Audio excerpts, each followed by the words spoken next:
बांधकाम कामगार उपायुक्त अमोल जाधव यांना परतूर पोलिसांनी अटक केली. जालना जिल्हा बांधकाम कामगार अधिकारी असताना अमोल जाधव यांनी संसार उपयोगी साहित्याच्या संचात मोठा गैरव्यवहार केल्याचा आरोप आहे. जवळपास 100 ट्रक संच लाभार्थ्यांना वाटप न करता ते खाजगी व्यक्तीला विकून मोठा घोटाळा केलाय. काही दिवसापूर्वी परतूर पोलिसात खुद अमोल जाधव यांनीच गैरव्यवहार झाल्याची फिर्याद परतूर पोलिसात दिली होती. त्याचा तपास सुरू असताना पोलिसांनी मोठी कारवाई करत अमोल जाधव यांना अटक केली. त्यामुळे फिर्यादीच आरोपी निघाल्याने मोठी खळबळ उडाली. दरम्यान आतापर्यंत 1,79,00,000चा मुद्देमाल पोलिसांनी जप्त केलाय. पुढील तपास आता परतूर पोलीस करतायत.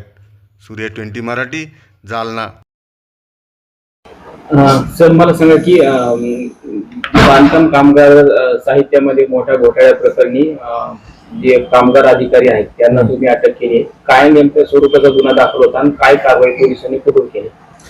या संबंधी पोलीस ठाणे परतूर येथे दिनांक 24/4/2026 रोजी भारतीय न्याय संहिता कलम 318(4) व 3(5) प्रमाणे गुन्हा दाखल झाला. यातील फिर्यादी सरकारी कामगार अधिकारी जालना श्री अमोल मानसिंग जाधव हे होते. आणि या तपासामध्ये एकूण आतापर्यंत 7 आरोपी आणि यातील फिर्यादी सुद्धा दिनांक 8/8/2026 रोजी यांना अटक करण्यात आली आहे आणि त्यांचा PCR दिनांक 9 आजपर्यंत पाळत आहेत. आणि यामध्ये यातील आरोपितांनी जे बांधकाम मजूर असतात त्यांना मिळणारे जे साहित्य आहे ते त्यांना वाटप न करता ते एका खासगी वाहनामध्ये वाहतूक करताना मिळून आल्याने या संबंधाने हा गुन्हा दाखल झाला होता.